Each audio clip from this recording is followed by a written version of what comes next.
오늘 본문을 다 읽지는 못했습니다만 오늘 본문 말씀은요, 열왕기 22장부터 시작돼야 됩니다. 이스라엘 역사에서 가장 악한 왕이 두 사람이 있습니다.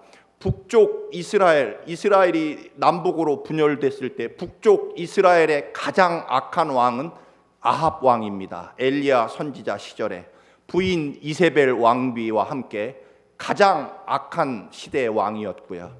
남쪽 유대에서는 바로 므낫세 왕이, 그것도 55년 동안 통치를 하면서요, 오늘 성경에 있는 대로 심지어는 여호와 하나님의 성전에 바알신과 아세라 신이 가득하고, 므낫세 왕은 이방 몰락 신에게 자기 아들을 번제로 드리는 그런 일까지 하게 됩니다. 시대는 영적으로 완벽하게 어두웠고요, 하나님의 음성과 말씀은 들린 지 이미 수십 년 됐고요,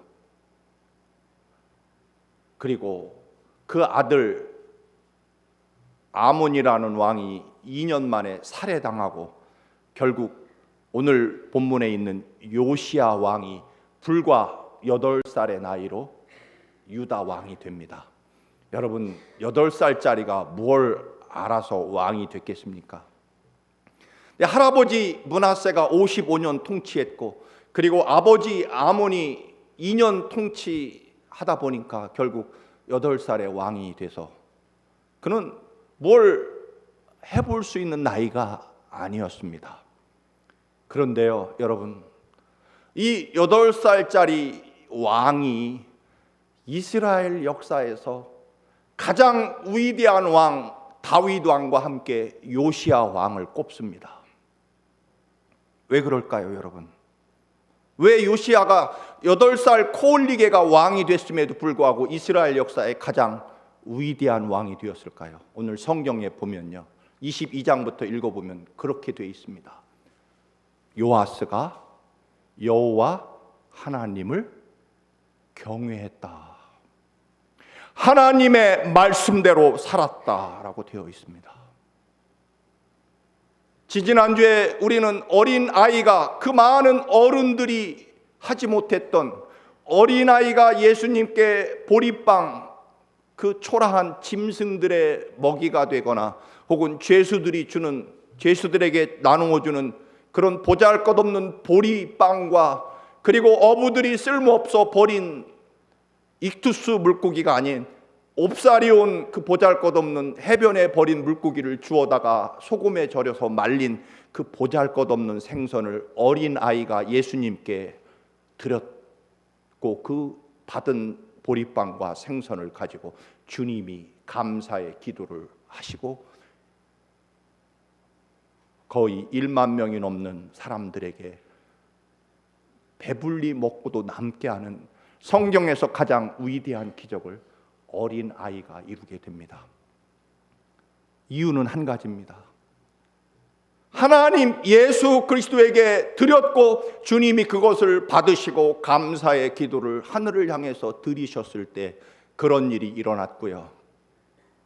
어린 8살의 왕이 됐지만, 그러나 그가 하나님 아버지를 자신의 아버지로 섬기며 하나님의 명령과 말씀에 따라 나라를 통치했을 때 그는 이스라엘 역사의 위대한 왕 중에 하나로 그렇게 쓰임받았다는 것입니다. 아버지 므낫세가 아니고요, 할아버지 므낫세가 아니고요, 아버지 아몬이 아니었습니다. 성경에 보면 요시야는요, 다윗의 길로 행했다고 되어 있습니다. 즉 조상 다윗 왕을 따라서 살았다. 그리고 그는 하나님의 말씀을 자신의 삶의 표대로 삼았다는 것입니다. 말씀드린 대로 므낫세 할아버지 왕은요, 모든 이방신을 다 끌어들이고 하나님의 거룩한 성전에 조차 바알신과 아세라신, 무당과 점장이, 심지어는 몸파는 남자 창녀들의 숙소까지 성전에 지어놓는 끔찍스럽고 어두운 시대를 통치합니다. 왕이 그 모양이니 백성들의 영적인 상태와 도덕성은 두말할 것도 없었을 것입니다. 그 어느 곳 하나 정치, 경제, 사회적, 도덕적으로 그 어떤 빛도 보이지 않는 철저하게 절망적이고 어두운 시대였습니다. 국제 정세도요, 이제 바벨로니아라고 하는 새로운 나라가 일어나서 유다를 노리고 있고요, 오래전부터 아시리아라는 강대국이 이미 북쪽 이스라엘을 멸망시켰고 이제 남쪽 유다도 풍전등화와 같은 위기에 처해 있습니다. 저쪽에는 이집트가 호시탐탐 또 유다를 노리고 있습니다. 국제 정세로 보나 국내 정치, 경제, 사회, 도덕적으로 보나 그 어떤 것도 철저하게 어둠과 절망뿐이었습니다. 그리고 할아버지나 아버지로부터 받은 그런 신앙 교육도 완벽하게 이방신, 어두운 종교 이방신을 배우고 보았을 것입니다. 그런데 그 8살의 요시야 왕이 18년 후에 성전을 수리합니다. 성전을 수리하면서 그 돌 틈에서 하나님의 말씀, 율법 두루마기 성경이 발견이 되고 그것을 가져다가 요시야가 읽는 순간 그는 자기 옷을 찢고 무릎을 꿇고 철저하게 통곡하며 회개하기 시작합니다. 그리고 온 백성을 불러다가 오늘 본문에 시작되는 대로 모든 만백성 국가 지도자들을 불러다가 여러분, 하나님의 말씀이 발견되었습니다. 그리고 이 말씀을 읽는 순간 우리 모든 백성들이 하나님 앞으로 돌아가야 된다는 사실, 하나님의 말씀과 하나님께로 돌아가야만 우리 민족이 살 수 있다는 사실을 요시야 왕이 선포하고 온 백성들과 함께 하나님의 말씀대로 살기로 그렇게 약속합니다. 이때요, 이스라엘은 잠시지만 위대한 부흥과 변화와 회복이 시작됩니다. 그리고 아시리아에 의해서 멸망당할 뻔한 나라가 하나님께서 너희들이 나 여호와를 찾았으니 이제 너희 나라를 내가 지켜주겠다고 하나님이 약속을 하십니다. 오늘 본문 3절에 말합니다. 요시야는 백성들과 함께 하나님 앞에서 맹세합니다. 마음을 다하고 뜻을 다하여 여호와 하나님께 순종하겠습니다. 그리고 수십 년 동안 잃어버렸던 계명과 법도와 율례를 지켜 율법책에 기록된 이 언약의 말씀을 반드시 우리가 이룰 것입니다. 그리고 그때부터 즉시 성전을 차지하고 있는 바알신과 아세라 신을 모조리 제거하고 불태워버리고 심지어는 가져다가 빻아서 가루로 만들어버립니다. 모든 무당과 점장이들을 추방합니다. 요시야는 비록 어리고 젊었지만 하나님이 그의 삶에, 그의 영혼의 주인이시고 아버지가 되셨다는 사실입니다. 유다 역사와 세상의 흐름이 그렇고 세상 사람이 어디로 가든 어떻게 진행하든 요시야는 관계 없었습니다. 하나님 말씀대로 그의 삶을 살아갔다는 것입니다. 좌로나 우로나 멍하니 하늘을 본다고 나도 서서 보이지도 않는 하늘을 쳐다보지 않겠다는 것입니다. 나의 목적지와 나의 가는 길은 오직 살아계신 하나님과 나를 위해 십자가의 심장을 찢으시며 그 피와 물을 쏟으시고 나를 은혜를 쏟아 부어주신 생명과 구원의 길로 나는 가겠다라고 하는 것이 요시야의 결심이었습니다.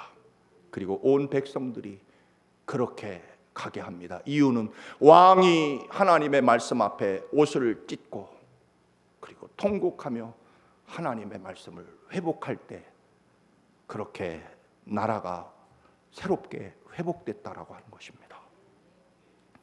요시야의 이 회개는요, 다른 사람을 향해서 회개하라고 외친 것이 아니었습니다.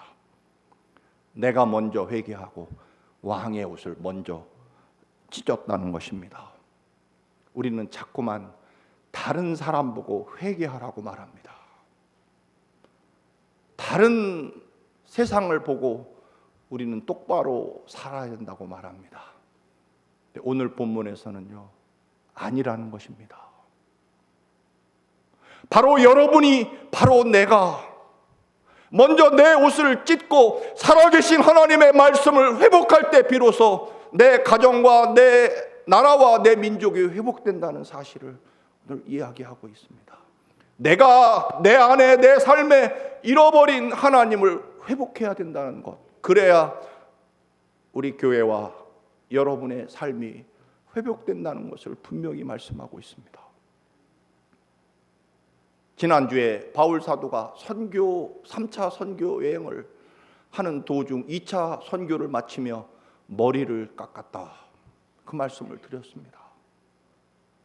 우리들이 머리를 깎다, 그 말은 다시 한번 하나님의 살아계심의 내 생애와 삶을 다시 한번 맡기는 회복이 있어야 내 삶이 다시 회복된다는 것입니다. 여러분, 다른 사람 때문에 내 삶이 망가지고 다른 사람 때문에 내 가정이 잘못됐습니까? 물론 혹시 그런 분도 있을지 모르겠지만 그렇다 칠더라도 상관없습니다. 회복은요,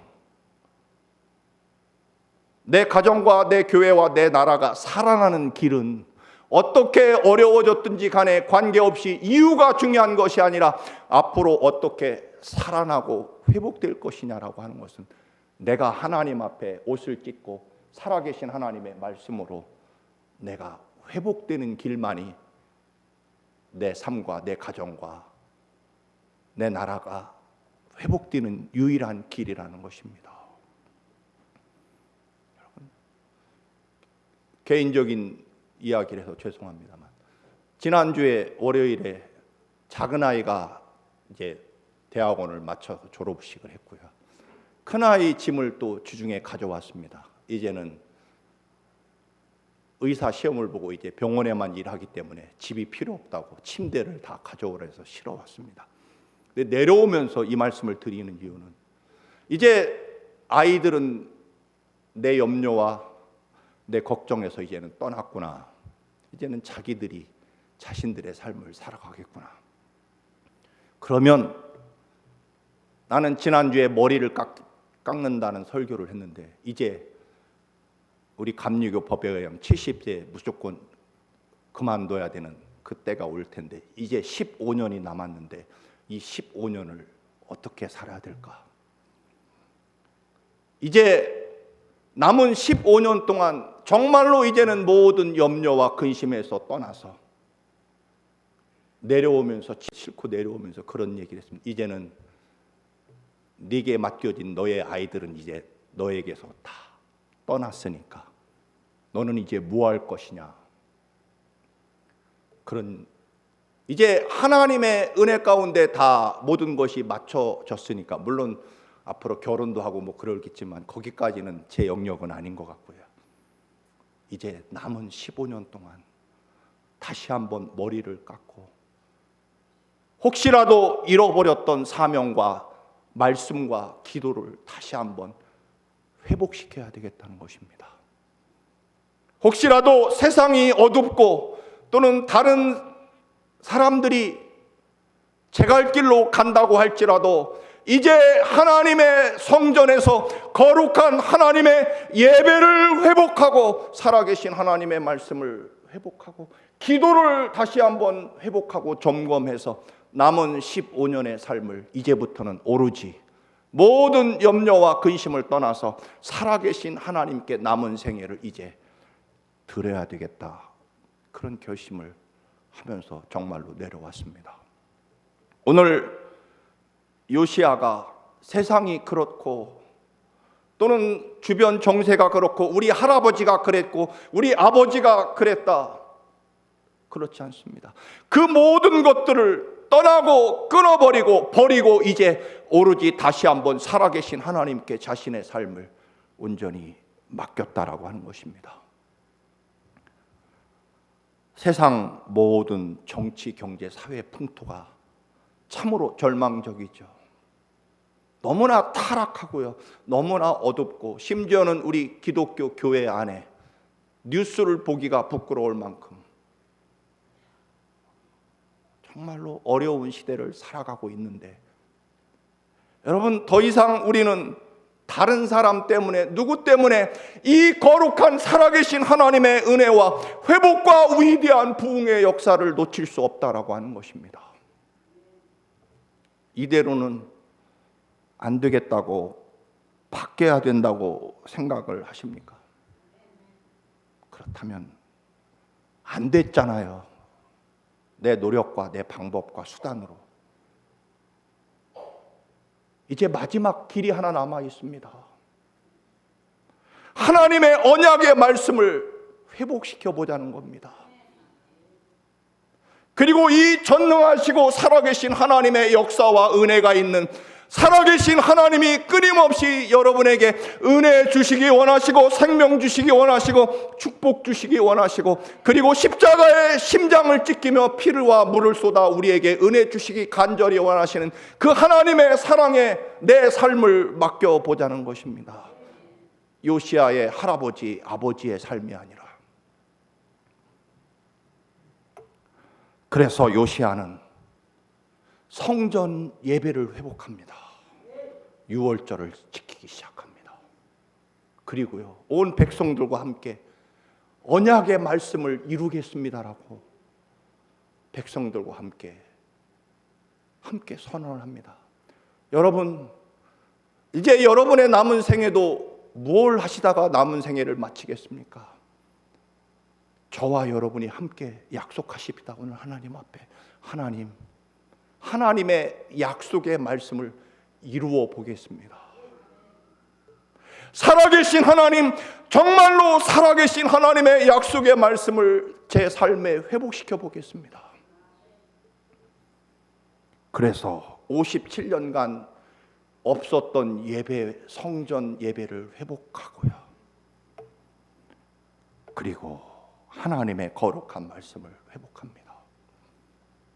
여러분, 사실은 이미 알고 있는 말씀이죠.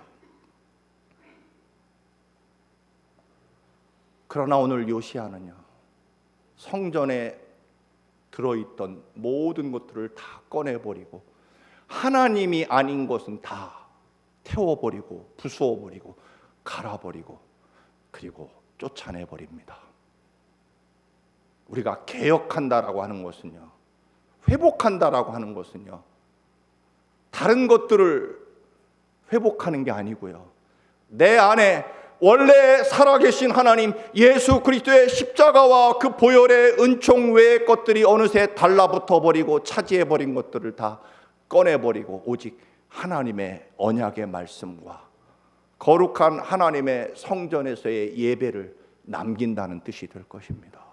빌립보서 1장에 바울 사도는 선언합니다. 내 안에 그리스도가 나를 다스리신다. 아모스 8장 11절, 양식이 없어 굶주리는 것도 아니고 물이 없어 목마른 것이 아니라 여호와 하나님의 말씀을 듣지 못해서 목마르고 그리고 굶주린 것이라고 말씀합니다.